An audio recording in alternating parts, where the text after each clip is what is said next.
Unë pres me reflektu opozita, pra me maturu dhe mos me ahum kohën popullit, kohën e çmuar, popullit në Republikën e Kosovës dhe të votoj sot për kandidatën të cilën kushtetuta thotë se propozon partia e cila i ka fituar zgjedhjet në Republikën e Kosovës. Andaj unë pres sot të reflektojmë nga opozita që të votojë dhe të zhbllokuar institucionet dhe të kalojmë në tutje për formimin e qeverisë. Po me siguri që nuk ka marrëveshje për shkak se çështja kryesore është që kandidatura për kryetar të Kuvendit të Republikës së Kosovës i takon propozuesit, në këtë rast partisë e cila i ka fituar zgjedhjet. Unë e thash që neve na takon propozimi dhe këtë duhet me respektu opozita, pastaj të kalojmë.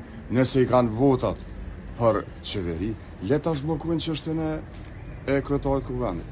Andaj, mendoj që nuk i kanë votat për krimin e qeverisë, as opozita, dhe tash po tentojnë ta bllokojnë kandidaturën për kryetar të Kuvendit.